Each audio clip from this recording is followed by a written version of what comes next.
સમય માટે થોડો સમય આ સારો પ્રાર્થના ઘરમાં બહુ જ્ઞાન મુકામે તમને આપ્યો અને અમારા વાલાઓ પણ આવ્યા તેના માટે અમે પણ આભાર માનીએ છીએ. તો આવ્યા તો એના સાથ અને પોતાનો હિસ્સો લીધા વગર આજે તો જાય નહીં એવી અમારી પ્રાર્થના છે. કંઈક અમારી અંતરચક્ષુઓને ઉગાર તારા વચનને સમજાવવું, તારું વચન અમારી સામે ખોલ એવી અમે પ્રાર્થના કરીએ. અમે પ્રાર્થના કરીએ છીએ તારું વચન બહુ પાવરથી સામર્થ્યથી આવે અને ઘણા લોકો એની સમજ પડે કે અમે પરિવારમાં તો સમયને અમે તારા આત્મા સોંપીએ છીએ. આ દરેક બાબતો તારા પવિત્ર આત્મા દ્વારા થાય તે માટે અમે તારી પ્રાર્થના કરીએ. પરિવાર પ્રભુ આ સમયને તારા આત્મા સોંપતા અમારી પ્રાર્થના મહાન પ્રાર્થના પ્રભુ સતના આમેન.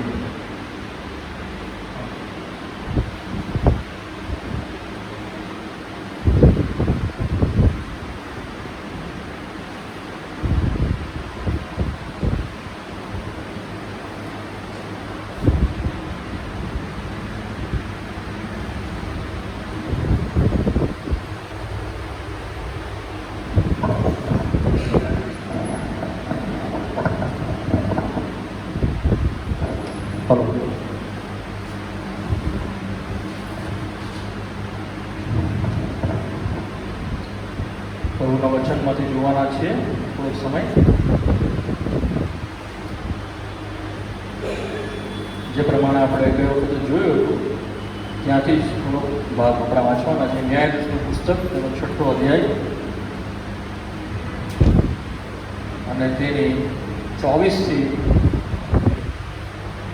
27 કલમ. ન્યાયાધીશનું પુસ્તક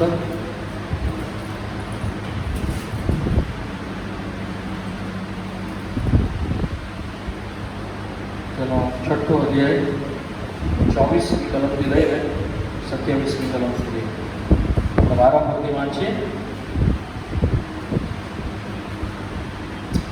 ત્યારે ત્યાં ગિદિયોને યહોવાની સારું વેદી બાંધી, તેનું નામ યહોવા શાલોમ પાડ્યું.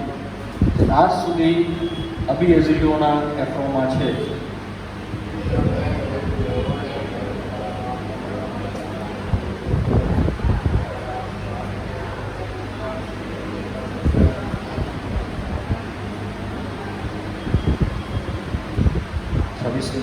અને આ ગઢના શિખર પર રીત પ્રમાણે યહોવા તારા દેવને સારું યજ્ઞવેદી બાંધ, અને જે અશેરાની મૂર્તિને તું કાપી નાખશે તેના લાકડાથી પેલા બીજો બળદ લઈને તેનું યજ્ઞાર્પણ કર.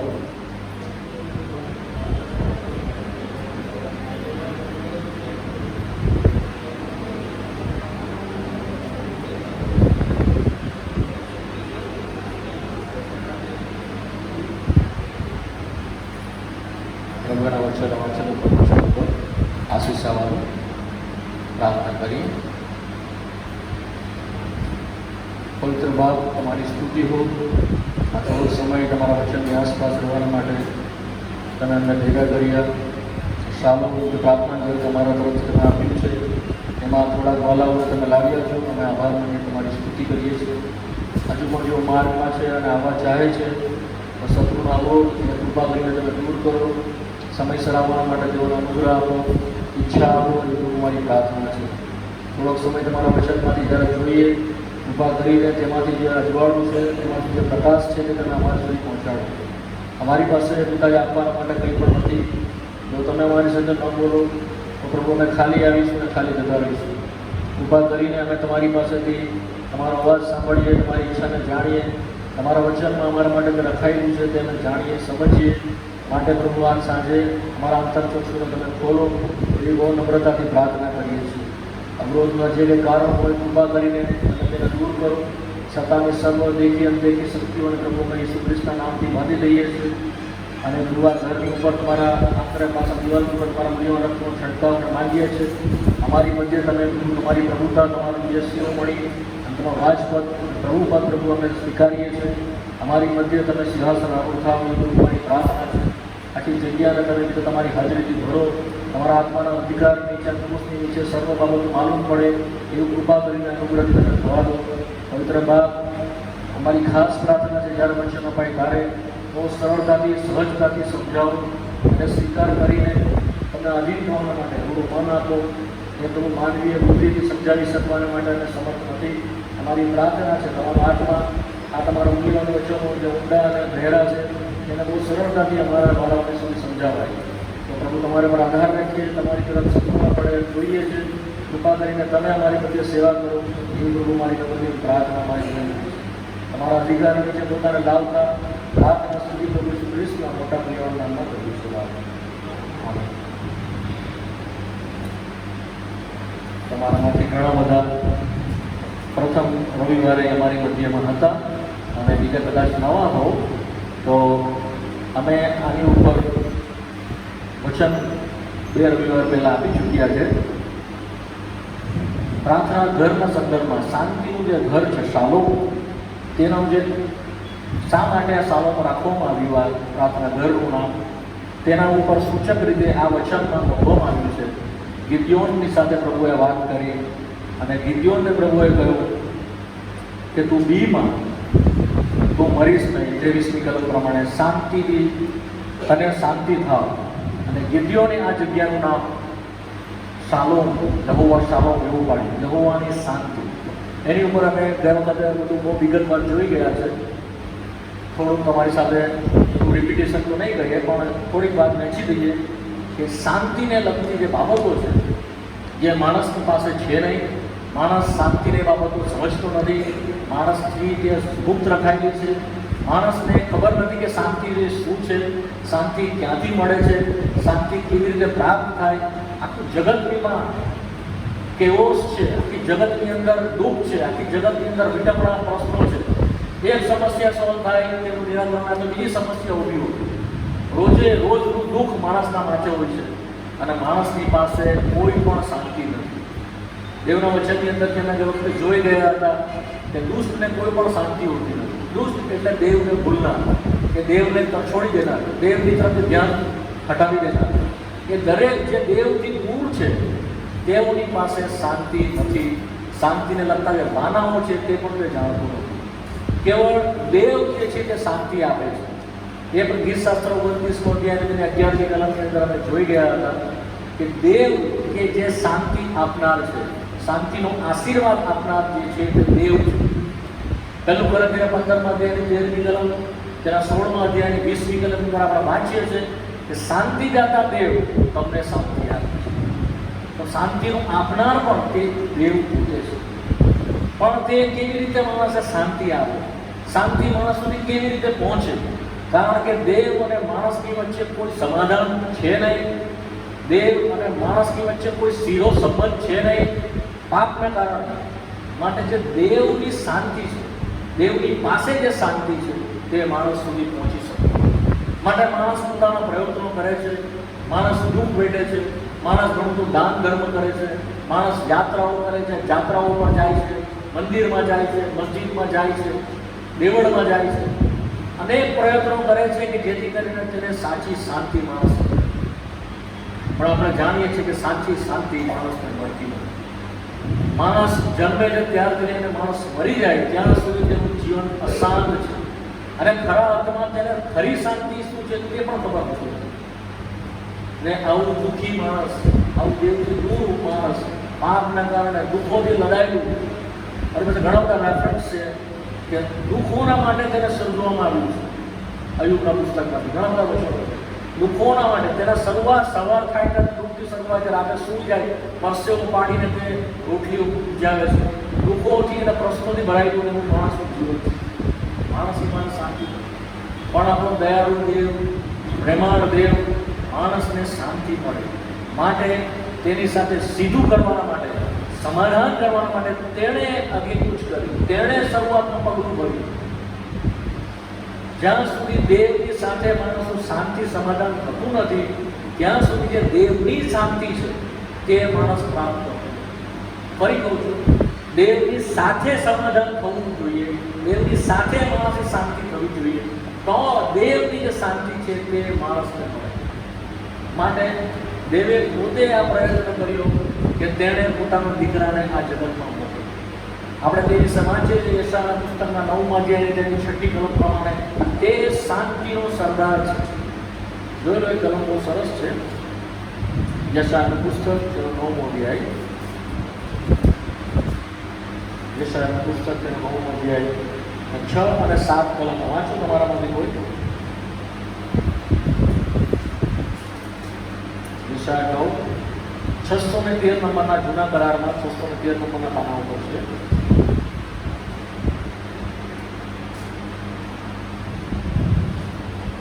વાંચો. યશાયા 9મો અધ્યાય 6 અને 7 કલમ. હા,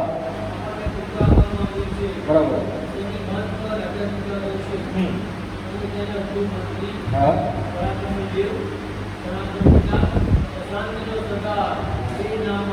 શાંતિનો સરદાર પ્રભુ ઈસુ ખ્રિસ્ત લખવામાં આવ્યું કે તમને છોકરો થશે, તમને પુત્ર આપવામાં આવશે. અહીંયાથી ભવિષ્યવાણ લખવામાં આવેલી પ્રભુ ઈસુ ખ્રિસ્ત વિશે કે તમને દીકરો આપવામાં આવશે જેનું નામ શાંતિનો સરદાર છે.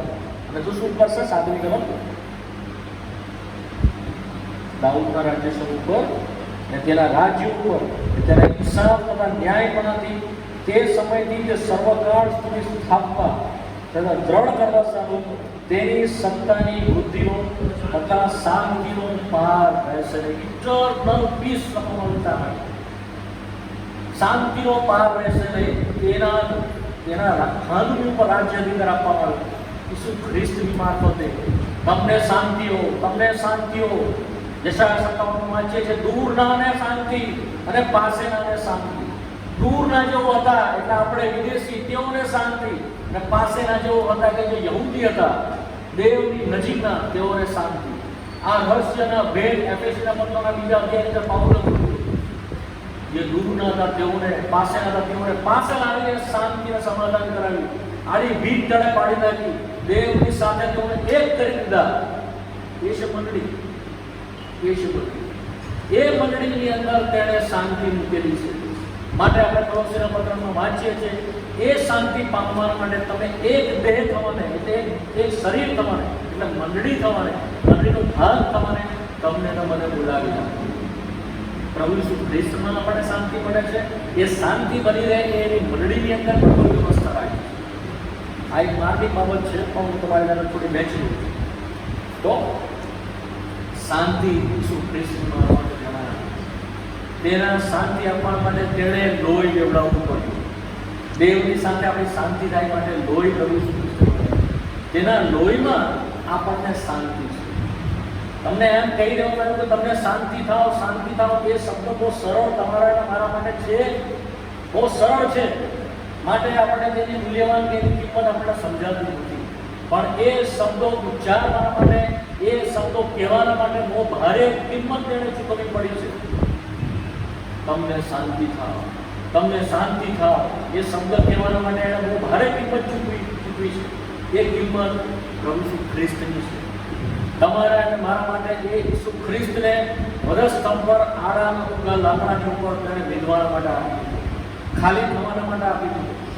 પરાત્પર દેવનો જીવન શબ્દ જે અનાદિકાળથી એવો ને એવો છે, એ શબ્દને માણસના આકારમાં તેને લાવવો પડ્યો. આ બધી વાતો આપણે બધા સમજવામાં અઘરી પડે, પણ તમે સાંભળો, તમે સાંભળો, ધીરે ધીરે તમને એની સમજ પડશે. ઈસુ ખ્રિસ્ત માણસ બનીને આવ્યો એ બહુ મોટી કિંમત છે વાલાઓ. એનું માણસ બનવું એ બહુ મોટી કિંમત છે. કોઈ તેને આજે પણ સ્વીકારી શકતું નથી. મુસલમાન ભાઈઓ આજે પણ તેને સ્વીકારતા નથી, યહૂદી લોકો આજે સ્વીકારતા નથી. કેવી રીતે દેવ માણસ બને? પણ એ માણસ બન્યો. તમારા અને મારા માટે માણસ બન્યો. તમને પુત્ર આપવામાં આવ્યો છે. તેના ખાંડની ઉપર રાજ્ય અધિકાર હશે. તેની મારફતે તમને શાંતિ આપવામાં આવશે અને તેની શાંતિનો અંત આવશે નહીં. આ પ્રોવિઝન આપણને અનંત કાળ માટે લઈ જાય છે, શાંતિ માટે. ઘણી વખત લોકો મરી જાય ત્યારે એ લોકોને રેસ્ટ ઇન પીસ એમ લખવામાં આવે છે. શાંતિમાં તેઓ સૂઈ જાય. એવા વોટ્સએપની ઉપર, ફેસબુકની ઉપર RIP એમ લખીને મોકલે, રેસ્ટ ઇન પીસ એમ લખીને મોકલવામાં નથી. શાંતિવાળાઓ, મરણ પછી પણ શાંતિ નથી. મરણ પછી પણ શાંતિ નથી. દુઃખોનો આરંભ છે મરણ પછી. જો ઈસુ ખ્રિસ્ત દ્વારા દેવની સાથે તમારી શાંતિ થઈ નથી તો માટે તમારા જીવનમાં એક દિવસ એવો આવવો જોઈએ કે તમે એ શબ્દને સાંભળો તને શાંતિ થાય. શું એ જીવનમાં આવ્યો દિવસ? પ્રશ્ન આજે હું અહીં તમને નથી કરતો કે તમારા રોગ માફ થયા, તમારા ઘરમાં ચમત્કાર થયો, તમને ફલાણી વસ્તુ મળી. પ્રશ્ન એ છે કે શું તમને સાચી શાંતિ મળી છે? શું તમે હિંમતથી એમ કહી શકો કે હા, મારા હૃદયમાં હવે સાચી શાંતિ છે? પ્રભુને મારી વિરુદ્ધ હવે કઈ નથી. હું માનસિક શાંતિની વાત નથી કરતો, આત્મિક શાંતિની વાત કરું છું. અંદર ભયંકર જ્વાળામુખી હતો, અંદર તમારું તહેસ નહેસ હતું, મન બેચેન હતું, તમને કોઈ જાતનો સંતોષ ને આનંદ નહોતો, તમને શાંતિ નહોતી. શું તમારા જીવનમાં એવો કોઈ દિવસ આવ્યો? પ્રભુએ કહ્યું શાંતિથી જા. એ શબ્દની સાથે લખવામાં આવ્યું છે તારા પાપ તને માફ થયા. તો એ શાંતિ તમને મળે છે. નવા કરારમાં આપણે ઘણી જગ્યાએ વાંચ્યું છે તારા પાપ તને માફ થયા છે, શાંતિથી જા. એક સ્ત્રી જે ભયંકર પાપી હતી તેને પ્રભુએ આ શબ્દ કહ્યા તારા પાપ તને માફ થયા છે, શાંતિથી જા. જો તમારા પાપ માફ થયા છે તો તમને એ શાંતિ આપવામાં આવી છે. હવે તમારે આગળ દેવને કોઈ ફરિયાદ નથી, તમારી વિરુદ્ધ દેવને કોઈ શિક્ષા નથી, કોઈ દંડ નથી. હવે દેવ તમને માફ કરી દીધા છે, તમને શાંતિ આપી છે. તમને તમારી વિરુદ્ધ હવે કંઈ નથી. શું આ અનુભવ તમારો છે? હવે મારી વિરુદ્ધ મારા બાપ પિતાને કંઈ નથી. જો હમણાં હું મરી જાઉં તો મારી આંખ એ રેસ્ટ એન્ડ પીસ જે ખરેખર શાંતિ વિશ્રાંતિ છે એમાં મારી આંખ ખુલશે. નહીં તો જો આજે રાતે તમારો જીવ તમારી પાસેથી લઈ લેવામાં આવે, તમે ભયંકર પ્રકારમાં હળેસની સત્તાની નીચે હશો, પછી કોઈ શાંતિ પામી શકશો નહીં. પછી કોઈ રીતે તમે ગમે તમારી પાસે કોઈ અવકાશ નહીં રહે એ સાચી શાંતિ પામવા. અહીંયા પૃથ્વી પર તમારા માટે એક પછી એક કલમ દેવની સાથે આપણે શાંતિ કરાવવામાં આવી છે. કલોસીનું પત્ર, કલોસી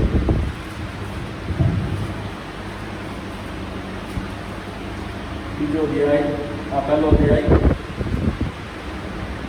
21મી કલમ, 20મી કલમ.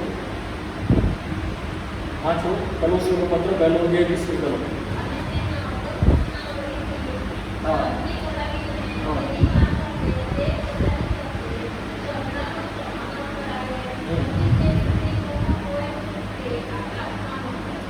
તેના વધસ્તંભના લોહીથી શાંતિ કરાવીને તેની મારફતે તે પોતાની સાથે સગડાનું સમાધાન કરાવે. શાંતિ, પિતાની સાથે શાંતિ, તેના લોકોની સાથે શાંતિ. જો એ શાંતિના અનુભવમાં વાળા આપણે નથી, આજ સાંજે પ્રભુ આપણે કૃપા આપે, પાપોની માફી માંગીએ, કબૂલાત કરીએ, ઉચ્ચ પાપી પર દયા કર, તરત તમારા હૃદયમાં એ શાંતિ આવશે. એણે વચન આપ્યું છે તું તારા પાપ કબૂલ કર અને હું તે માફ કરીશ. જો આપણે આપણા પાપ કબૂલ કરીએ છીએ અને આપણે માફી માંગીએ છીએ, એ શાંતિ આપણા હૃદયમાં આવે છે. દેવની સાથે શાંતિ અને દેવની શાંતિ આપણને આપવામાં આવે છે. દેવની શાંતિ કેવી રીતે આપણને મળે છે? ફિલિપીઓમાં લખવામાં આવો, ચોથો અધ્યાય અને તેની 7મી કલમ. આકર્ષિત 4 અને 7 વાંચો.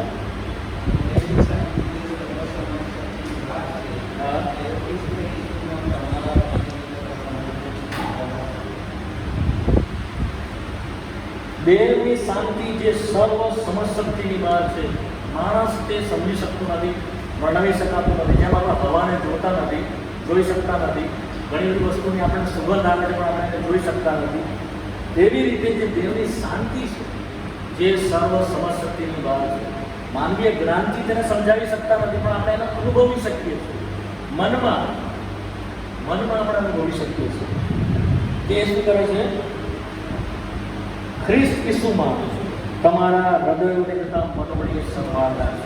એક ક્રાઇસ્ટ, ખ્રિસ્ત ઈસુમાં તમારા મનોને હૃદયોને સંભાળ રાખશે. તમારા હૃદયમાં જે ઉછાળા થાય છે, તોફાન થાય છે, સવાર અને સાંજ સંઘર્ષ થતા હોય છે તેને તે શાંત પાડી દે છે. ઈસુ ખ્રિસ્તમાં એ આપણને આપવામાં આવે છે. માટે જો પિત્તર પણ એ વસ્તુ આપણે યાદ કરાવે છે. પિત્તરનું પત્ર, પહેલો પત્ર 5મો અધ્યાય અને તેની છેલ્લી કલમ. પહેલું પિત્તર 5 અને 14મી કલમ. વાંચો.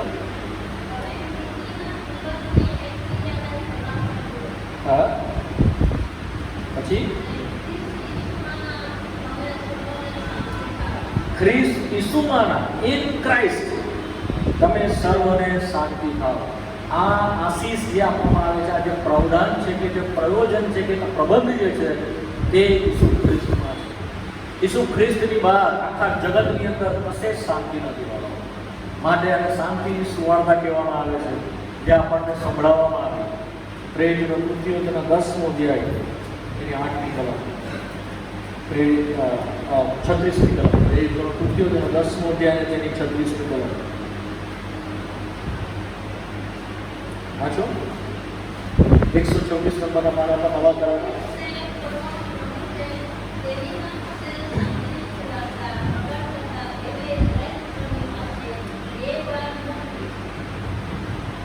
ઈસુ ખ્રિસ્ત તે સર્વનો પ્રભુ છે, તેની મારફતે, કોની મારફતે? ઈસુ ખ્રિસ્તની મારફતે શાંતિની સુવાર્તા પ્રગટ કરવા દેવી આપવામાં આવી. તો આ વાત આપણને સંભળાવવામાં આવી કે સુવાર્તા જે છે તે સારી વાત, શાંતિની વાત આપણને સંભળાવવામાં આવી. આપણને શાંતિ આપણે સુધી પહોંચાડવામાં આવે. જો એ શાંતિથી આપણે વિહોણા હોઈએ, પ્રભુ પાસે માંગીએ, પ્રભુને કહીએ, જો તમને મુશ્કેલી આવતી હોય, તમને સમસ્યા આવતી હોય, તમે અમારી પાસે આવી શકો, તમારી સાથે વાત કરી શકો છો. અમે તમારા માટે પ્રાર્થના કરીશું. અમે તમને શાંતિ આપતા નથી, અમે તમને શાંતિ આપી શકતા પણ નથી. કેવળ પ્રભુ ઈસુ ખ્રિસ્ત તમને શાંતિ આપે. આ જગતમાં ઘણા બધા જ્ઞાનીઓ, ઘણા બધા મોટાઓ પોતે દાવો કરે અમે શાંતિ આપીએ, અમે તમારા માટે પ્રાર્થના કરીશું. ભલાઓ, શાંતિ આપના દેવ છે ઈસુ ખ્રિસ્તને મારફતે એ શાંતિ તમારી પાસે આવી. જો તમે એના પર વિશ્વાસ કરશો તો તે શાંતિ તમારા હૃદયની અને મનોની સંભાળ આપશે. તો આ વાત થઈ ગઈ. હવે આગળ જતા રહીએ. આપણે થોડું પુનરાવર્તન હતું, તમે જો વ્યવસ્થિત નહોતા તો તમારી સાથે થોડી વાત વહેંચી દીધી. હવે અહીં આગળ થોડોક આત્મિક ક્રમ આપવામાં આવ્યા છે, એને પણ આપણે સમજીએ તો જરૂરનું છે. ત્યાં જે પુસ્તક તેનો 6મો અધ્યાયમાં આવી જઈએ.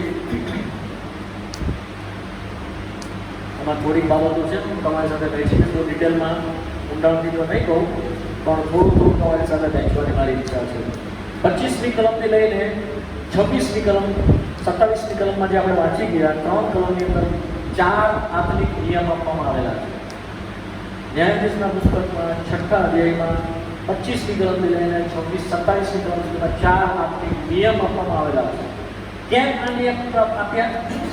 હું વાંચું છું, હા સાંભળજો. 24મી કલમમાં આપણે એમ વાંચીએ છીએ, ત્યારે ત્યાં ગિબિયોને યહોવાને સારું વેદી બાંધી ને તેનું નામ યહોવા શાલોમ પાડ્યું. યહોવા શાલોમ તેને નામ પાડી દીધું. કોણ? ગિબિયોને. તેને પ્રભુએ કહ્યું તને શાંતિ થાવ, નામ તેઓએ પાડી દીધું. તેને ત્યાં વેદી બાંધી, વેદી બાંધીને ઉપર તેને બલિદાન ચડાવી દીધું. એને શાંતિ મળી હતી. હા, સાચા આત્મા શાંતિ મળી હતી. પરંતુ જે વેદી તેણે બાંધી હતી તેનાથી પ્રભુ ખુશ નહોતો. સાંભળીએ બરાબર વાત. માટે પ્રભુએ 25મી કલમમાં તેને બરાબર સીધું કરવાના માટે પ્રભુએ કહ્યું. શું કહ્યું? તે જ રાતે, સેમ નાઇટ, એમ કહ્યું કે યહોવાએ તેને કહ્યું કે તારા બાપનો બળદ, જે 7 વર્ષનો બીજું એક બળદ લે અને તારા બાપની બાલની જે યજ્ઞવેદી છે તેને તોડી પાડ અને તેની પાસેની અશેરાની જે મૂર્તિ છે તેને કાપી નાખ. જરૂર જોવા આપણને શાંતિ તો આપણને મળી ગઈ, પ્રભુ સાથે આપણે સીધું થઈ ગયું, પ્રભુ સાથે આપણું ઠીકઠાક થઈ ગયું. પણ પ્રભુ ત્યાંથી અટકતો નથી. પ્રભુ આગળ વધે છે. આગળ વધીને તે જ રાતે પ્રભુએ કહ્યું. શું કહ્યું પ્રભુએ? શું કહ્યું? તારા બાપની બાલની વેદી તેને તોડી પાડ. તેના પિતાની વેદી જે હતી, જેના પર તેનો પિતા દરિયા પર ચડાવતો, તેના પિતા અર્પણ ચડાવતો, પણ કોને ચડાવતો? બાલને. કોને ચડાવતો? કોને ચડાવતો? બાલને ચડાવતો, દેવને નહીં. કનાન દેશમાં તો તેઓ આવી ગયા હતા. તેઓ દેવના વચન પ્રમાણે તેઓ દેવને અર્પણ કરવાનું હતું, દેવને ભજન ચડાવવાનું હતું, અર્પણો કરવાના હતા. નિર્ગમન 20 ની અંદર બધો ક્રમ પ્રભુએ આપેલો હતો. કેવી રીતે વેદી બાંધાઈ, વેદી પર શું કરવાનું, કેવી રીતે કરવાનું, બધી વ્યવસ્થાનો યોજના, એનો પ્લાન, દોરવણી પ્રભુએ આપેલી હતી. પણ તેઓ બાલની સેવા કરવા માંડ્યા. તેનો બાપ બાલની સેવા કરતો અને અશેરાની જે મૂર્તિ હતી, સ્ત્રી હતી અશેરા, અને બાલ એ પુરુષ હતો. બંનેની ભજન તેઓ કરતા હતા. ન્યાય વિષયના બીજા અધ્યાયમાં તે વિશે વાંચીએ છીએ. સૌથી પહેલા બાલના વિશે આપણે વાંચીએ છીએ ગણનાના પુસ્તકની અંદર તેના 20મા અધ્યાયની અંદર આપણે વાંચીએ છીએ. તમને સમજવામાં થોડી મુશ્કેલી પડશે, માટે બધું ડિટેલમાં તમને નથી કહેતો. ટૂંકામાં ખાલી ભાવાર્થ તમને કહું છું કે બાલની મૂર્તિ તોડી નાખવી પડશે, અસરાની મૂર્તિ તોડી નાખવી પડશે. તેના પિતાની હતી એ વેદી કોની હતી? તેના પિતાની હતી. આજે આપણને જ્યારે કહેવામાં આવે કે તમારું જે પુરખોનું, તમારા બાપ દાદાથી ચાલી આવેલું છે એના રીતિ રિવાજોમાંથી નીકળો, એના બંધનોમાંથી નીકળો, જે વચન પ્રમાણે નથી, જે દેવની ઈચ્છા પ્રમાણે નથી, દેવની ઈચ્છાની યોજના પ્રમાણે નથી, દેવના વચન પ્રમાણે નથી, એમાંથી નીકળો, એને તમે દૂર કરો. આપણે કરતા આપણને ઈચ્છા પણ થતી નથી. આપણે જાણીએ છીએ કે આ ખોટું છે, પરંતુ બાપ દાદાથી ચાલી આવેલો જે રીતિ રિવાજ છે તેમાંથી આપણે નીકળવા ચાહતા છીએ. એવા રીતિ રિવાજો હતા. તેઓ જે સાચો દેવ હતો તેને મૂકીને બાલનું ભજન કરતા. તેઓની આગળ બલિદાનો આપતા. તેઓના છોકરાઓના બલિદાનો પણ તેઓની આગળ તેઓ આપતા હતા. જુઠ્ઠા પ્રબોધકો તેઓની મધ્ય આવી ગયા. પ્રભુ કરું તે વેદીને તોડી નાખ, તારી પિતાની વેદીને તોડી નાખ. ઉત્પત્તિના પુસ્તકની અંદર આપણે વાંચીએ છીએ 12મા અધ્યાયની અંદર આવી જ વાત ઇબ્રાહીમને પ્રભુ કહ્યું. ઇબ્રાહીમને પ્રભુ, તારા બાપના ઘરમાંથી નીકળ, તારા સગામાંથી તું નીકળ, તારું જે છે તે બધું નીકળ, છોડીને આવ, અને હું જે દેશ તને બતાવું તેમાં જા. ભલા કઠણ છે, આ કઠણ છે.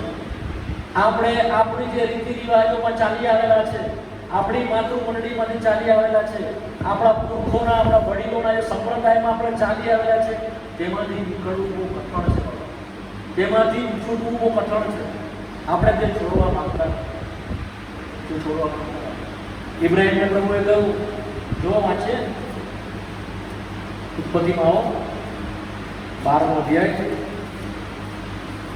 શું થયું? જો 12મો અધ્યાય તેની પહેલી કલમ આખું ઉત્પત્તિ 12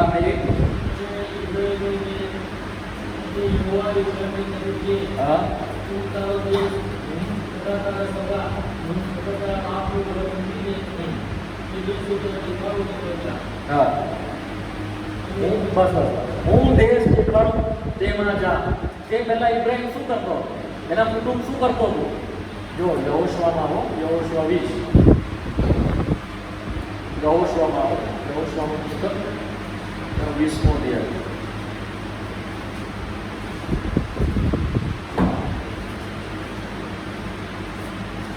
માફ કરજો, 24મો અધ્યાય તેની બીજી કલમ વાંચો.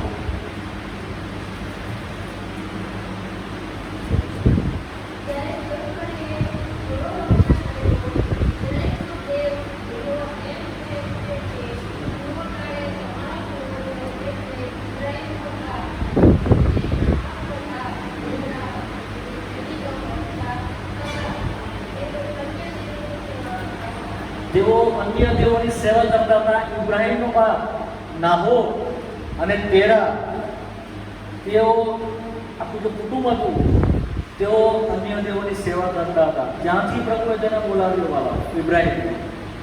આપણે જાણીએ છીએ કે એ 12મા અધ્યાયની પહેલી કલમમાં નોંધવાનું છે, તારે પ્રભુ એને બોલાવ્યો નથી. સમજીએ વાત. 12મા અધ્યાયની પહેલી કલમમાં કેળું નથી. કેળું એને આપવામાં આવ્યું. ક્યાં આપવામાં આવ્યું? મેસોપોટામિયામાં. ક્યાં આપવામાં આવ્યું? ઉરમાં જાતા રહેતો હતો. ત્યાંથી પ્રભુએ સૌથી પહેલા તને કહ્યું હતું. આ તો એને બીજી વખત કીધું પ્રભુએ. ક્યારે કીધું? બીજી વખત. પહેલા નહીં, પહેલા તો એને કીધું તો તે માન્યો નહીં. પહેલા આવીને તેઓ ક્યાં રહ્યા? જો 11મો અધ્યાય અને તેની 31મી કલમ 32મી કલમ વાંચો. ઝડપથી વાંચો, સમય મારી પાસે નથી. હા હા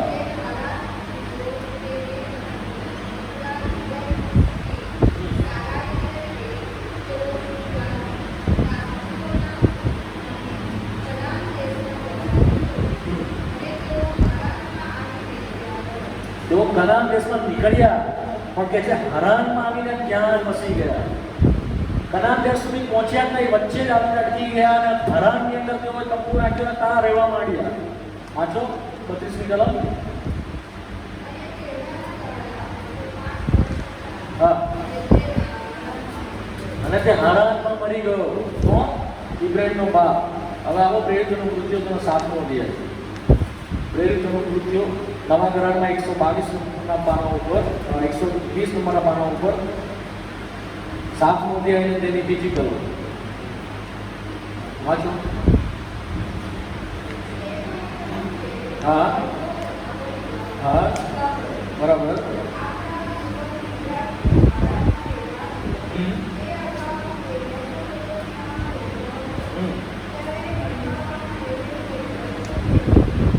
હા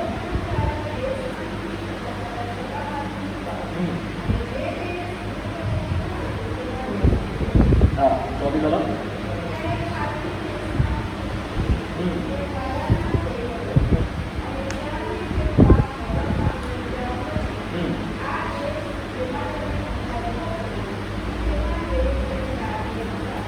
સમજ્યા? હારાનમાં આવીને તો રોકાયો. તે ખાલદીઓના ઊરમાં રહેતો હતો, ત્યાંથી નીકળીને આવીને હારાનમાં રહીને ત્યાં થોભી ગયો. હજુ પ્રભુ એને કહ્યું નતું કે તું અહીંયા થોભ. એને પ્રભુએ કહ્યું તું કનાન દેશ જા, અમે તને બોલાવ્યો. ત્યાં માટે બોલાવ્યો હતો, પણ તે ત્યાં અટકી ગયો, ત્યાં થોભી ગયો. ત્યારબાદ 12મા અધ્યાય ઉત્પત્તિમાં ફરી પ્રભુ એને કહ્યું કે નીકળ અહીંયાથી.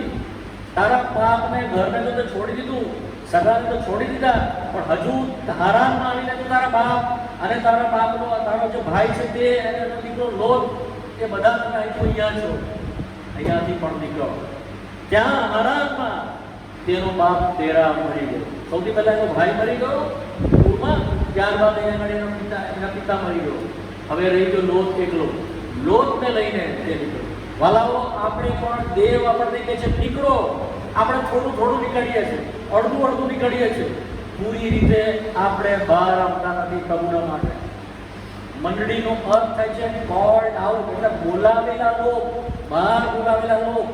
જગતમાંથી બોલાવ્યા આપણને, પાપમાંથી બોલાવ્યા, રીતિ રિવાજો જે આપણા બાપ દાદાઓથી ચાલી આવેલા હતા એમાંથી બોલાવ્યા, મૂર્તિઓમાંથી બોલાવ્યા, અંધકારમાંથી બોલાવ્યા, ભયંકર જીવન દુર્ગંધમાંથી એમાંથી બોલાવ્યા, અશાંત એવા દેશમાંથી શાંતિમાં આપણને બોલાવ્યા, પ્રકાશમાં આપણને બોલાવ્યા. બહુ બધા રેફરન્સીસ છે બધા. પણ શું તેમાંથી આપણે નીકળીને આવ્યા કે હજુ ત્યાં જ છે? હજુ એક પગ ત્યાં, એક પગ અહીંયા. બાપ દાદાની તારી જે વેદી છે એને તોડી નાખ. જો આપણું આ બધું લઈને આવીશું તો આની ઉપર જ આપણું ભજન આપણે મૂકીશું. એ વેદી કે જે બાલની વેદી છે તેની ઉપર જ આપણે કનાન દેશમાં આવીને પણ તેઓ બાલની વેદીનું બહારનું ભજન કરતા હતા. માટે ગીધ્યોને કહેવામાં આવ્યું અને શાંતિ થાવ, સરસ વેદી બાંધી, સરસ, પણ અહીંયાનું બધું તો બધું મિક્સ ચાલે છે. એ વેદીને પહેલા તોડી નાખ, પછી આગળ વાત. આજે આપણા જીવનમાં કેવી વેદી છે? કેવી વેદી છે? વેદીનો અર્થ શું થાય કે જેની ઉપર આપણે પ્રભુને બલિદાન આપીએ. વેદીનો અર્થ શું છે કે જેમાંથી આપણે પ્રાર્થના ચડાવીએ. વેદીનો અર્થ શું છે કે જ્યાંથી ભજન ચડાવીએ, જ્યાં આપણું સ્વાર્પણ કરીએ, આપણા આત્માનું, પ્રાણનું, શરીરનું આપણે સ્વાર્પણ કરીએ. એ છે વેદી. એ વેદીની ઉપર આજે કોને આપણે સ્વાર્પણ કરીએ? એ વેદીનો નમૂનો જ મારી પાસે બહુ સમય હતો, મારા હાથમાં પણ હતું, પણ સમજવામાં અઘરું પડશે. પણ વેદીનો નમૂનો પ્રભુ આપ્યો છે નિર્ગમનના પુસ્તકના 20મા અધ્યાયની ઉપર. તેને પથ્થરથી બનાવવાની, તેની ઉપર લોઢું એટલે લોખંડ વાપરવાનું નહીં, તેને એવી રીતે ગોઠવવાનું, તેની ઉપર સીડી મૂકીને ચડવાનું નહીં. નામ છે, નમૂનો છે, બધાનો અર્થ છે. માટીની બનાવવાની, લાકડાની બનાવવાની એ વેદી પ્રભુ ઈસુનું ચિહ્ન છે નવા કરારમાં. હિબ્રુઓના પુસ્તકમાં વાંચીએ છીએ આપણે એ વેદી જે પ્રભુ ઈસુ ખ્રિસ્ત છે. બાલની વેદીની ઉપર ભજન જશે નહીં. આપણા પુરુષોની ઉપર જે માન્યતાઓથી આપણે ભજન ઘણા આજે પણ એ જ રીતિ રિવાજ પ્રમાણે મારા તો બાપ દાદા ક્યાં નીતિ છે મારાથી નહીં બદલાય. મારા બાપ દાદાએ અમને શીખવાડ્યું છે અમને આ પ્રમાણે નહીં બદલાય. અમે તો આ જ પ્રમાણે પ્રભુની સેવા કરીશું. અમે તો આ જ પ્રમાણે પ્રભુનું ભજન કરીશું. ઈસુ ખ્રિસ્તની મારફત તમારું ભજન તમારી સ્તુતિ ઈસુ ખ્રિસ્તની મારફતે જવી જોઈએ. આપણા જીવનમાં હવે કોને સ્થાન છે? પ્રભુ ઈસુને સ્થાન છે કે કોઈ બીજા વ્યક્તિઓ ધાર્મિક વ્યક્તિઓ આપણા જીવનમાં સ્થાન લીધું છે? તેઓની રીતિ રિવાજ આપણે જોયા ઘણી જગ્યાએ આજે પણ પાણી લઈને આવે પાણી છાંટે છે. તો જાત જાતનું રીતિ રિવાજ વચનમાં છે એ બાઇબલમાં કશે નથી આપવા માટે. તપાસો આપણું ભજનમાં આપણી પ્રાર્થનાઓમાં કેવી રીત છે. પ્રભુના વચનમાં આપવામાં આવી બધી રીતો ધીમે ધીમે ધીમે આપણે શીખીશું. જો પ્રભુની ઈચ્છા હશે પ્રભુ ઈસુ દ્વારા આપણે યજ્ઞો ચડાવીએ, પ્રભુ ઈસુ દ્વારા આપણે ભજન ચડાવીએ, પ્રભુ ઈસુ દ્વારા આપણે તેની પ્રાર્થના કરીએ. બીજા કોઈ માધ્યમ દ્વારા દેવને ભજન પ્રાર્થના સ્તુતિ અર્પણ જશે નહીં. ઈસુ ખ્રિસ્તની દ્વારા પવિત્ર આત્માના નામમાં પણ નહીં, કોઈ બાળકના નામમાં પણ નહીં, કોઈ ફાધરના નામમાં પણ નહીં, કોઈ બિશપના નામમાં પણ નહીં, મારા નામમાં પણ નહીં, કોઈ મંડળીના નામમાં પણ નહીં. ઈસુ ખ્રિસ્તના નામમાં આપણે તેનું ભજન કરીએ છીએ. ઈસુ ખ્રિસ્તના નામમાં આપણે પ્રાર્થના કરીએ છીએ. ઈસુ ખ્રિસ્તના નામમાં આપણું અર્પણ આપણે કરીએ છીએ. તો દેવની આગળ માન્ય છે, ગ્રહણ યોગ્ય છે, સ્વીકાર્ય છે. નહીં તો તમારા માટે આકાશ પિત્તળું થઈ જશે, ઉપર પહોંચશે જ નહીં. ચાહે રડારોડ કરાવીએ, ધૂળ માળોટીએ, દુઃખ વેઠીએ, લોહી વેવડાવીએ, 40 દિવસના ઉપવાસ કરીએ, કશું જ સ્વીકાર્ય નથી, કશું માન્ય ગણવામાં આવશે નહીં. ઈસુ ખ્રિસ્તની મારફતે પહેલા તમે એની સાથે સમાધાન કરો, એની મારફતે દેવની પાસે જાઓ, એના નામમાં જાઓ. જે રીત આપી છે એ શબ્દ ત્યાં નોંધવામાં આવ્યો. વાંચો ન્યાયાધીશનું પુસ્તક 6ઠો અધ્યાય 25મી કલમ 26મી કલમ વાંચો. રીત આપવામાં આવી. વાંચો 6ઠો અધ્યાય.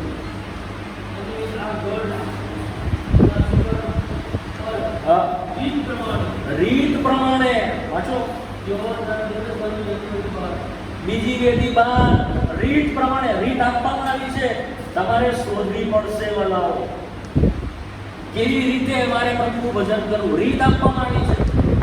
કેવી રીતે પ્રભુને હું સ્તુતિ કરીશ, કેવી રીતે હું પ્રાર્થના કરીશ, કેવી રીતે પ્રભુ તારે સુધી પહોંચશે.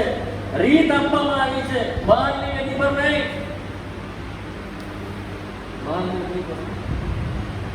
બીજું શું કર?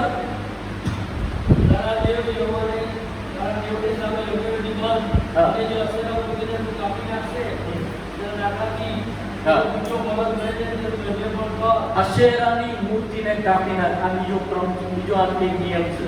પહેલું વેદી તોડી નાખ બહારની. હવે એની તમારી બીજી કોઈ માધ્યમથી પ્રાર્થના નહીં, ભજન નહીં, અર્પણ નહીં. ઈસુ ખ્રિસ્તની મારફતે પહેલો નિયમ. બીજો નિયમ છે અશેરાની મૂર્તિને કાપી નાખ. આપણે કહીએ કે અમારા જીવનમાં કોઈ મૂર્તિ નથી, અમે તો મૂર્તિ તરફથી ફરીને જીવતા દેવની તરફ ફર્યા છે, અમારા જીવનમાં કોઈ મૂર્તિ નથી. કોલોસીઓનો પત્રમાં આવો, ત્રીજો અધ્યાય. કોલોસીઓનો પત્ર તેનો ત્રીજો અધ્યાય.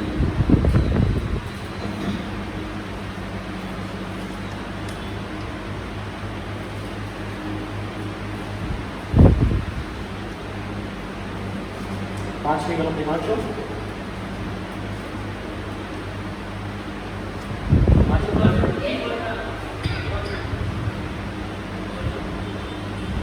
વાંચો ઝડપથી વાંચો.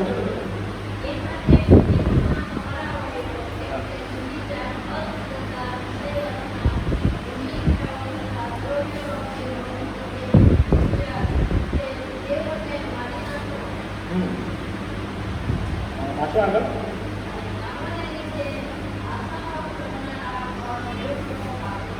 બરાબર.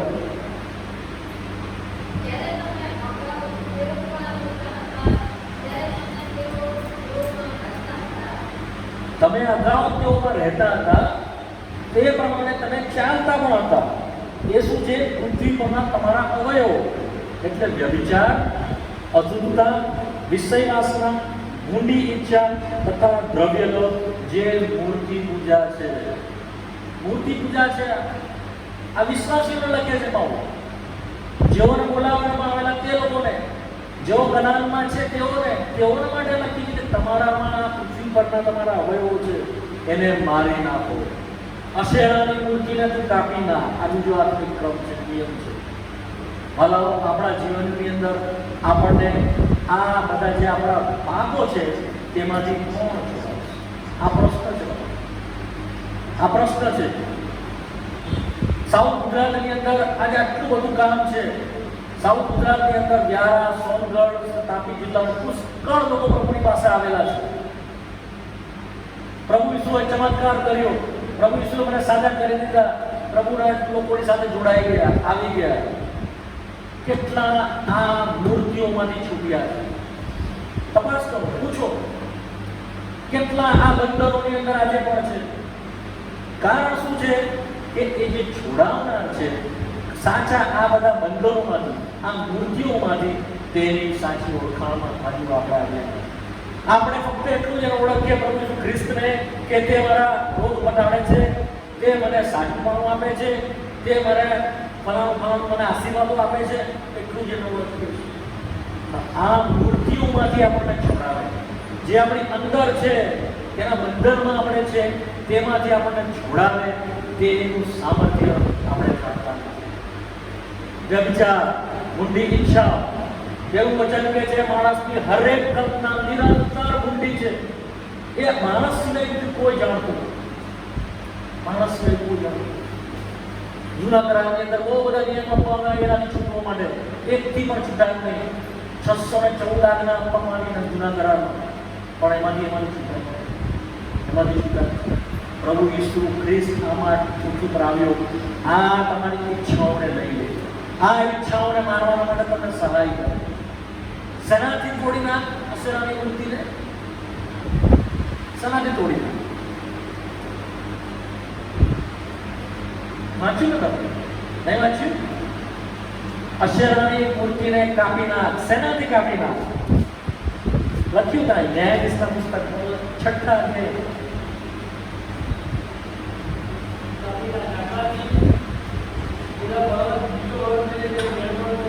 હા હા હા આત્મિક મોટો ઊંડો ક્રમ અહીંયા આપવામાં આવ્યો છે. તમને સમજાવવા માટે મારી પાસે શબ્દો બહુ ઓછા છે, તો બી તમે સમજો.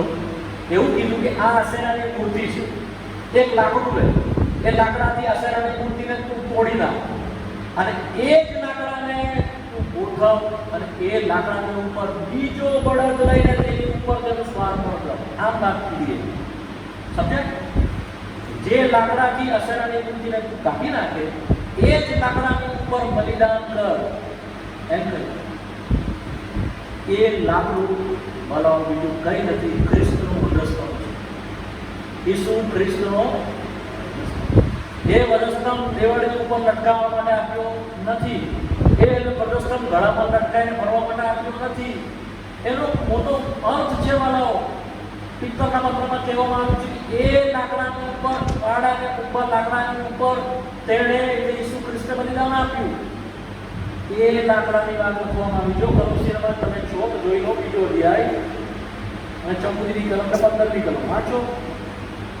કલોસીનું પત્ર બીજો અધ્યાય 14-15. વિધિઓનું ખંડ એટલે નિયમો. હા, આપણી વિરુદ્ધ હતું. હા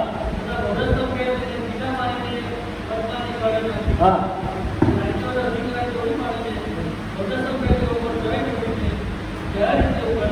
વધસ્તંભથી જેણે અધિકારને તોડી નાખેલા છે, વધસ્તંભથી જેણે અંધકારના સર્વ સામ્રાજ્યને તોડી નાખેલા છે. વચનમાં છે બોલો.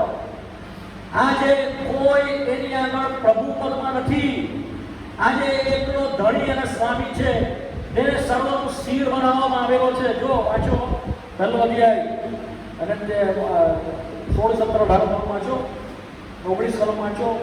પ્રભુ ઈસુ ખ્રિસ્તને શું કરવામાં આવ્યું છે? વાંચો ઝડપથી. 16, 17, 18 પહેલો અધ્યાય. તેનાથી બધા ઉત્પન્ન થયા. હા, દ્રશ્ય તથા દ્રશ્ય છે, રાજ્યશનો, અધિકારીઓ. હા, બરાબર. હા, હા, હા, શ્રેષ્ઠ થાય. તે સર્વ કરતા આદિ, તેનાથી બધું વ્યવસ્થિત રહે. એફએસમાં વાંચીએ છીએ તેને સર્વ અધિકારનો શિર બનાવવામાં આવ્યો છે પ્રભુ ઈસુ ખ્રિસ્ત. હવે તેની ઉપર બીજું કોઈ નથી. એ ઈસુ ખ્રિસ્તના વધસ્તંભ દ્વારા મૂર્તિને તું કાપી નાખ. હવે અમે કેવી રીતે તમને સમજાવું? વધસ્તંભ દ્વારા કેવી રીતે મૂર્તિઓને તોડી નાખવામાં આવે, કેવી રીતે મૂર્તિઓને કાપી નાખવામાં આવે. કે કોઈ પણ સામ્રાજ્ય આજે જગતમાં નથી ખ્રિસ્ત સિવાય. કોઈ અધિકાર નથી ખ્રિસ્ત સિવાય. આકાશ અને પૃથ્વી પર સર્વ અધિકાર મને આપવામાં આવ્યો છે. જ્યારે તેને વધસ્તંભે પર એમ કહ્યું કે સંપૂર્ણ ધર્મ જેને પરાક્રમોને અધિકારીઓને હરાવી મૂક્યા. આજે કોઈ સત્તા એની ઉપર નથી. સર્વ પરાક્રમ તેને આપવામાં આવ્યું છે. માટે તમે એના નામમાં 2 શબ્દ જો બોલો, અંધકારના સામ્રાજ્યને તોડી નાખવામાં આવે છે. એટલી બધી શક્તિ તેને આપવામાં આવે છે ઈસુ ખ્રિસ્તમાં, એના વધસ્તંભમાં. માટે પાઉલ કહે છે કે એ એનું સામર્થ્ય છે. વધસ્તંભ પહેલા કરંથીના બીજા અધ્યાયની અંદર વાંચી. બીજાઓના માટે વધસ્તંભ મૂર્ખતા જેવું છે, પણ અમારા માટે તે સામર્થ્ય છે. શું એ વધસ્તંભને તમે જાણો છો? શું તમે એ વધસ્તંભને કદી સ્વીકાર્યો? કે આપણે તેને રાજા તરીકે સ્વીકારીએ છીએ, તેને પ્રભુ તરીકે સ્વીકારીએ છીએ, પણ તેના વધસ્તંભને બાજુ પર મૂકી દઈએ છીએ, તેના દુઃખોને બાજુ પર મૂકી દઈએ છીએ.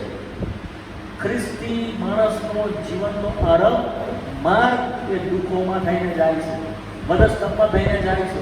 વધસ્તંભને બાજુ પર મૂકીને કોઈ ખ્રિસ્તી જીવન નથી. તમારે જો ખ્રિસ્તને સ્વીકારવો છે તો સૌથી પહેલા તમે વધસ્તંભને સ્વીકારવો. આ વાત છે. એનું રાજ્ય, એનું જે ધણીપણું, એનો જે પ્રભુપદ, એ બધું આપણે માનીએ છીએ, પણ એ પછી આવશે. પહેલા એનો વધસ્તંભ આવે. જો એનો વધસ્તંભને, એના સંપૂર્ણ થયેલા કામને તમે સ્વીકારતા નથી કે મારા માટે તે મરાઈ ગયું, મારા બદલે તેને કિંમત ચૂકવી દીધી, હવે મારે કંઈ કરવાનું રહેતું નથી, એણે મારા માટે બધું કર્યું, એના માટે પ્રભુ તારી સ્તુતિ થાવ, તારા દુઃખના માટે તારો આભાર, તે મારા માટે બલિદાન કર્યું છે, તારો આભાર. એનો સ્વીકાર કરવો પડશે વધસ્તંભનો. આ વાત કરું છું. પછી એની સાથેનો આશીર્વાદ પડશે. પછી તમારા જીવનમાં બધું આપશે પ્રભુ. તમને જે જોઈએ છે બધું આપશે, પણ વધસ્તંભ પાસે આવવું પડશે. વધસ્તંભ પાસે આવવું, એના દુઃખોને સ્વીકારવા પડશે. એણે જે વેદના કરી લીધી તમારે મારા માટે માનવી પડશે, વિશ્વાસ કરવો પડશે એની ઉપર. તેના દુઃખોથી તમારો છુટકારો થયો છે એ માનવું પડશે. એ છે વધસ્તંભ. એ વધસ્તંભથી તેણે તમારા જીવનમાં મૂર્તિઓને કાપવામાં કરશે. આ આત્મિક નિયમ છે. અને શક્ય છે તમને અત્યારે સમજવા માટે અઘરું પડે, પણ વિશ્વાસ કરો. વધસ્તંભને તમારા જીવનમાં કામ કરવા દો. વધસ્તંભ એ છે કે પોતાનો નકાર. શું છે? પોતાનો. માટે જ્યારે તમારા જીવનમાં મુશ્કેલી આવે છે, આ બધા પરીક્ષાઓ આવે છે, ઊંડી ઈચ્છાઓ, વ્યભિચાર, દ્રવ્ય લોભ, આ બધું આવશે. આ બધું એ આવે જ્યારે તમે પોતાનો નકાર કરો. શું છે? એ છે વધસ્તંભ. જેમ ખ્રિસ્તે પોતાનો નકાર કર્યો વધસ્તંભ પર, પોતાનું બધું છોડી દીધું, પોતાનો જે મહિમા હતો છોડી દીધો, પોતાનું રાજપત્રને છોડી દીધું, પોતાનો અધિકાર છોડી દીધો, આડા અને ઉઘા લાકડાની ઉપર નગ્ન થઈ ગયો, તે ખુલ્લો થઈ ગયો. આ છે વધસ્તંભ. નકાર, રિજેક્શન, પોતાનો નકાર, પોતાને ખાલી થવા દીધો, એને ખાલી કરી દીધો. તમને ને મને લેવાના માટે એને સામર્થ્ય વાપર્યું નથી. તેણે તમને લડવા માટે કે દૂતોની ફોજ મોકલીને સત્તાને હરાવ્યો નથી. તમને ને મને એના કરવાના માટે તેણે ખાલી થવું પડ્યું, આપી દેવું પડ્યું, નમ્ર થવું પડ્યું, દીન થવું પડ્યું. સમજાય છે? આ વધસ્તંભ છે. સતાને એવું ચલાવ્યું છે કે આ માર્ગ છોડાવી દીધો આપણી પાસેથી. આશીર્વાદ, આશીર્વાદ, આશીર્વાદ. તમે રાજા છો, તમે યાજક છો, તમે ઠીક છે, ના નથી, પણ માર આ છે વધસ્તંભથી આ શેરાની લાકડાથી એ શેરાની મૂર્તિને કાપી નાખી. એ જ લાકડાની ઉપર બલિદાન છે. વધસ્તંભને બતાવે છે એ વધસ્તંભની ઉપર તેણે પોતાને ખાલી કર્યું. જો તમારા જીવનમાં, મારા જીવનમાં વધસ્તંભ હશે, પોતાનો નકાર હશે, પ્રભુ મારી ઈચ્છા નહીં, મારા વિચાર નહીં, મારી યોજના નહીં, મારી વાતો નહીં, મને આશીર્વાદ નહીં, તારી ઈચ્છા, તું શું ચાહે છે, હું ક્યાં જાઉં, હું કોને મળું, હું શું કરું, મારા માટે તારી શી ઈચ્છા છે, આ વધસ્તંભ છે. આ વધસ્તંભ છે.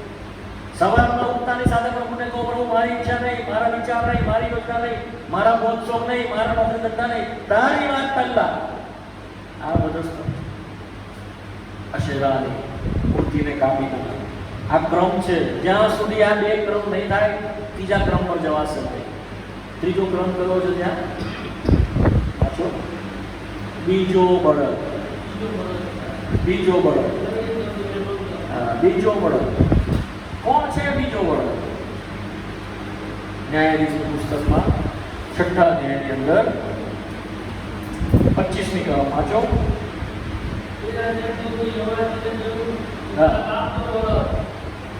હા, 7 વર્ષનો બીજો એક બળદ.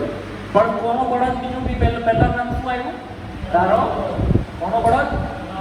તારા બાપનો બળદ. એને લે, પણ તારા બાપના બળદનું બલિદાન નથી કરવાનું. સમજો બરાબર. 2 બળદની વાત લખવામાં આવી છે ત્યાં. કેટલા? 2 બળદ. એક બળદ છે એના બાપનું બળદ છે. કોનું છે? બાપનું બળદ છે. બીજું બળદ કેવું છે? 7 વર્ષનો બળદ લે. પણ અર્પણ કોનું કરવાનું છે તારે? એની ઉપર બીજા બળદનું અર્પણ કરવાનું છે જે 7 વર્ષનું છે. પણ બાપના બળદનું નામ લખવામાં આવ્યું, પણ એનું બલિદાન કરવાનું ભૂલ અહીંયા થાય છે. આજે જે સંપ્રદાયો છે ત્યાં જે મંડળી દેવની ઈચ્છામાં, દેવના યોજનામાં, દેવના વચન આધારિત મંડળી નથી, તેઓ જે બલિદાન ચડાવે છે, તેઓ જે અર્પણ ચડાવે છે, તે પોતાના પિતાથી આવતી વાતો લઈને આવે ચડાવે છે. એની પેઢી પણ નહીં, બાપનો બળદ પણ નહીં, 7 વર્ષનો બળદ લે. એના પર ખૂબ ડિટેલમાં છે. લેવીઓના પુસ્તકની અંદર મારે સમય નથી સમજાવવા માટે જરૂર છે, તમે સમજવા માટે જરૂર છે. હું છોડી દઉં છું. શું કામ? હા, ઈસુ ખ્રિસ્તના વિશે. હા, ઈસુ ખ્રિસ્તના વિશે. વાલાઓ, એક વાત તમને મારે કહેવી છે. આખા જીવન દરમિયાન આપણે આપણું જે અર્પણ કરવું કરીએ છીએ એ નિર્બળતાથી ઘેરાયેલું છે. કેવું છે? નિર્બળતાથી. અધૂરું છે. સંપૂર્ણ બલિદાન, સંપૂર્ણ અર્પણ આપણી પાસે નથી. આપણે ખાલી જોઈએ છે, આપણે અધૂરા જોઈએ છે. બાપની આગળ કોઈ રીતે માન્ય થતું નથી. માટે લખવામાં આવ્યું છે બીજું બળદ લે અને ત્યારબાદ અર્પણ. વધારે આગળ લઈ જાઓ તો પણ સમય પણ પૂરો થાય છે. ત્યાંથી થોડુંક અટકીશ, પણ આટલી વાતો તમારી આગળ વહેંચવા માટે પ્રભુએ બહુ જ આપ્યું, દોરવણી આપી. તમે અહીંયા આવ્યા, તમે આ 4-5 બાબતો જે તમે શીખો છો તમારા મનમાં લઈને તમે સાથે જાઓ, તમારી સાથે તમે લઈને જાઓ. શક્ય હોય તો રાતે બેસીને પણ તેના પર તમે વિચાર કરો. તમારી પાસે શું એ સાચી શાંતિ આવી છે કે નથી આવી? ખ્રિસ્તી ધર્મમાં બોલાવવામાં આપણને આવ્યા નથી. આપણે પહેલા જૂના ધર્મમાં હતા, હવે આપણે ખ્રિસ્તી ધર્મમાં આવી ગયા. ના, ખ્રિસ્તી ધર્મમાં બોલાવવામાં આવ્યા નથી. આપણને ઈસુ ખ્રિસ્તની પાસે લાવવામાં આવ્યા છે અને તેની મંડળીમાં બોલાવવામાં આવ્યા છે. આ વાત છે. આ વાત સમજો. પેલા ગ્રુપમાં જઈશ, પ્રભુ ઈસુની મંડળીમાં તો શું તમે આવ્યા છો? શું પ્રભુ ઈસુ પર તમારો વિશ્વાસ છે કે કોઈ બીજા ધાર્મિક વડાની ઉપર તમારો વિશ્વાસ છે? તે મારા માટે પ્રાર્થના કરે છે, માટે હું પ્રભુ પાસે આવું છું. તેનાથી મને સાચાપણું મળી જાય છે, હું તેની પાસે જઈશ. ઈસુ ખ્રિસ્તની પાસે આવવાનું છે અને ઈસુ ખ્રિસ્તની જે મંડળી છે તેનામાં તમારે આવવાનું. સમજ્યા? પ્રભુ ઈસુ ખ્રિસ્તની પાસે આવવાનું છે તારણના માટે, અને ત્યારબાદ તમને સાચી મંડળી જે દેવના વચન પ્રમાણેની છે એ મંડળીમાં તમારે આવવાનું છે, તો તમને એની જે શાંતિ છે તે તમારી વધતી જશે. તમને શાંતિ પ્રાપ્ત કરવા માટે એક બે તમારા બોલાવવામાં આવ્યા. જો એટલે ધર્મમાં છે તો એમ થશે કે ભાઈ ક્યાંથી બોલે છે આ, તો એમના વચનમાંથી કહું છું. કલોસીઓનો પત્ર 3 અધ્યાય 15મી કલમ વાંચો બેન. કલોસીઓનો પત્ર 3 અધ્યાય 15મી કલમ.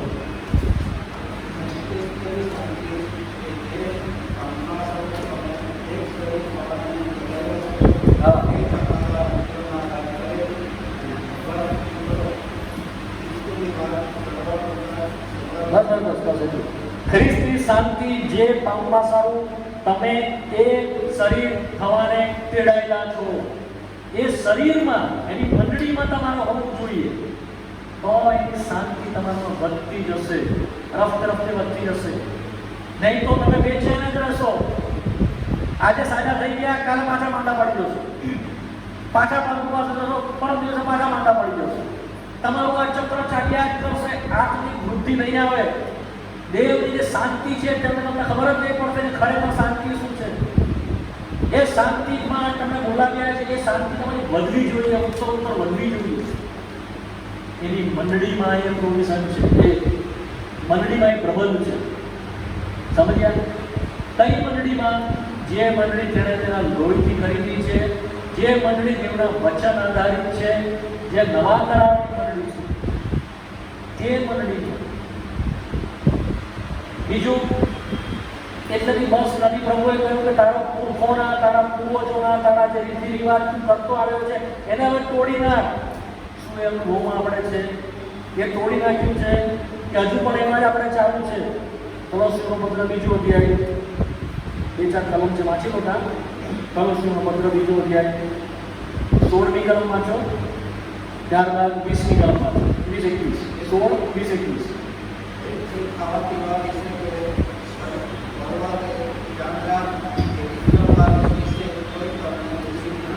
બરાબર. 20મી કલમ 20મી કલમ.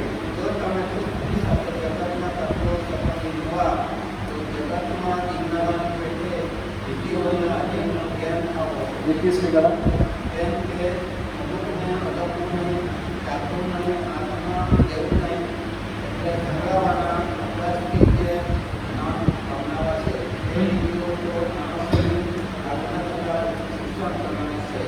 માણસોની આજ્ઞા તથા શિક્ષણ પ્રમાણે છે. પછી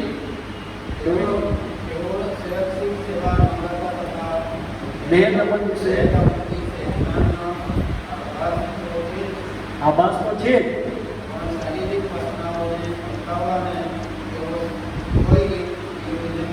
પણ શારીરિક વાસનાઓને અટકાવવાને તેઓ કોઈ રીતે ઉપયોગી નથી. આ બધા આચરણો જે આપણા પૂર્વોથી ચાલી આવ્યા, રીતિ રિવાજો, એ તમને તમારી પાસે જે અંદર વાસનાઓ થાય કે તું ઈચ્છો એનાથી અટકાવવા માટે તેઓ એમાં સામર્થ્ય જ નથી, એવું પ્રભુનું વચન કહે છે. એ સઘળા માનવ વપરાશથી નાશ પામનારા છે.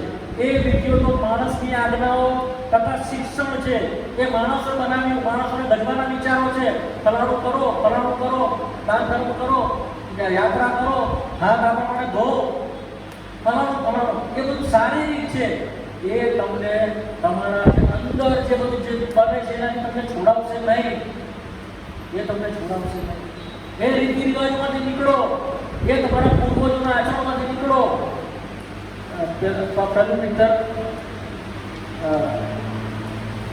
પિત્તર 1:18 વાંચો. પહેલું પિત્તર 1:18 એમાંથી નીકળો. તમે જાણો છો, હા, તમારા પૂર્વજોથી ચાલતા આવેલા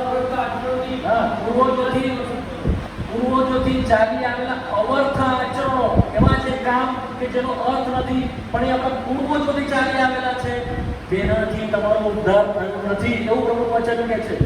તો શા માટે એ રીતિ રિવાજોમાં પણ આપણે પડેલા છે? શા માટે એ બંધનોમાં પણ પડેલા છે? શા માટે એમાંથી નીકળી આવતા નથી? એ વેદી તોડી લાવ. તારા બાપની વેદી છે, કઠણ છે. હું તમને કહું છું, કઠણ છે. કે બાપની વેદી છે, આપણને તૂટશે નહીં, પણ પ્રભુને ચાલશે નહીં, એને તોડી આવવા. એમાંથી નીકળો. જો તમારે સાચી શાંતિ જોઈએ છે, સાચું જીવન જોઈએ છે, જ્યાં દશેરાની મૂર્તિઓ છે એને તોડો. એ તોડવા માટે આપણા પ્રયત્નોની પૂછશે નહીં, મધસ્તરના જીવન દ્વારા, સમર્થ પ્રભુને આપી દેવા દ્વારા, નકારવા દ્વારા પોતાને. એ આપણી અશેરાની મૂર્તિઓ છે, વ્યભિચાર છે. પહેલા સમુએલના 15મા અધ્યાયની અંદર લખવામાં આવ્યું છે, હઠીલાય એ મૂર્તિ પૂજા છે. હઠીલાય આપણે અક્કડ આપણે બનીએ છીએ, નહીં આપણે મને તે જ કરું, મને મન પાસે તે હું કરીશ. તે મૂર્તિ પૂજા છે. એમાંથી પ્રભુ આપણને બચાવવાનો, પ્રભુ આપણને સહાય કરે. વિચારો મુજાબી હતા પણ બીજી કોઈ વખત એમની ઈચ્છા હશે તો આને વધારે જોઈશું. તો નક્કી કરીએ મનમાં થોડોક સમય પ્રાર્થના કરીશું છેલ્લી, અને તમારે આંખ બંધ કરો અને પ્રભુની આગળ થોડોક સમય ગાળવાનો. આંખ બંધ કરીએ અને પ્રભુની આગળ પ્રાર્થના કરીએ. પ્રભુને કહીએ, જો તમારી પાસે સાચી શાંતિ નથી, તમારા હૃદયમાં દુઃખ છે, પ્રશ્નો છે, કોઈ તકલીફના લીધે, કોઈ માંદગીના લીધે, એ બધી વાત બરાબર છે, પણ એનું મૂળ કારણ જે તમારી અશાંતિનું છે, કે તમારા જીવનમાં રહેલું પાપ છે. પ્રભુની આગળ માફી માંગવા લાવો. પ્રભુને કહો, પ્રભુ મારા પાપની મને ક્ષમા, મને બીજું આજ સાંજે કશું જોઈતું નથી. પ્રભુને કહો પ્રભુને, પ્રભુ મારા પાપોની ક્ષમા, તારા લોહીથી મને ધો, મારા જીવનમાં આવ, મને તારી શાંતિ આપ.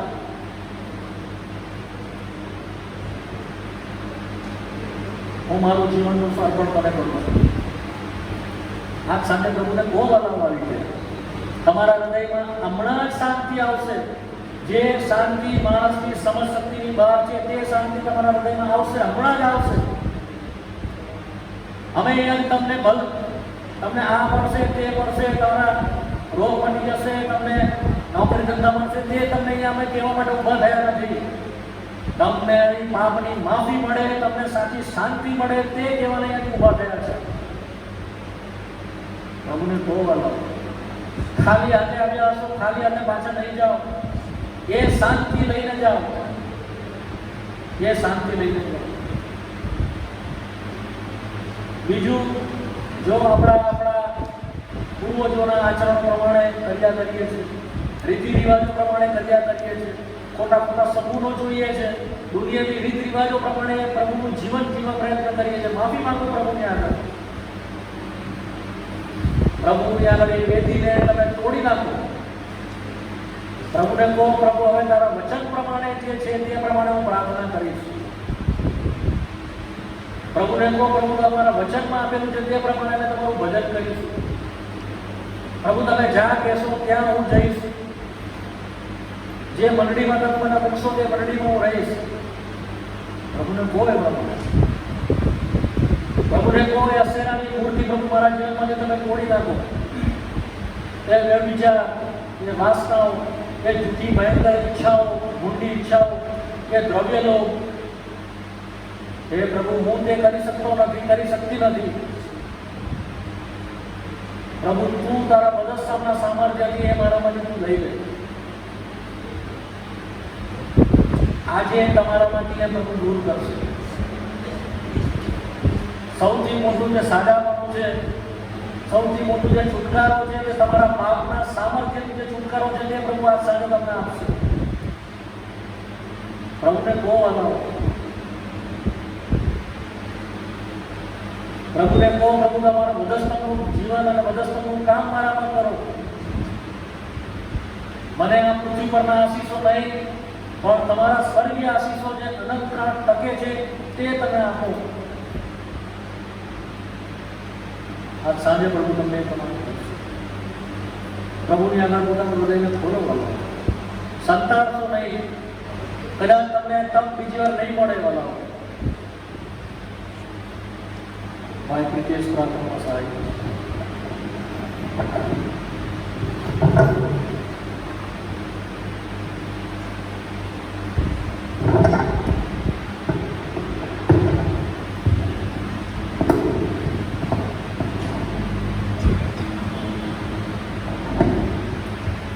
प्रार्थना करिए। पवित्र पिता की स्तुति मां निर्मला गौरव प्रभु हरी आराधना અને તારી સ્તુતિ કરતા પ્રભુ તારા ચરણમાં આપીએ છીએ। આ સુંદર સમયને માટે પ્રભુ તમારા આભાર માનીએ છીએ। તારા આત્મા દ્વારા તારા વચનનો ખુલાસો જે અમારી સાથે કરવામાં આવ્યો તેને માટે પ્રભુ અમે તમારો આભાર માનીએ છીએ। આ પિતાજી એ જીવન જેવું એક પાત્ર હતું અમારી સામે કે જે ડરપોક હતો, પીતો હતો, એ સંતાઈ જતો હતો અને એટલો બધો ડરપોક પણ પ્રભુ તમે તેને પકડ્યો, તેની સાથે કરાર કર્યો, તેને તેના જીવનમાં એ શાંતિનું સ્થાપન કર્યું।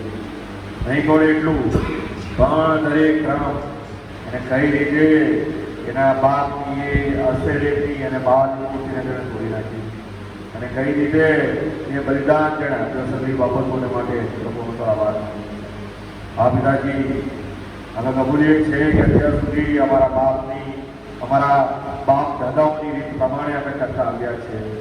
આ પ્રભુ ભલે અમે તારી વિશ્વાસ કરી લીધો, ભલે અમે ખ્રિસ્તી થઈ ગયા, ભલે અમે તારી પાછળ ચાલતા થઈ ગયા, પણ પ્રભુ જે પ્રભુ તારા વચન પ્રમાણેની છે, એ તારા વચનની રીત, એ તારી સાથે તારી પાછળ ચાલવાની રીત, પ્રભુ એમાં અમે પાછળ પડ્યા છીએ।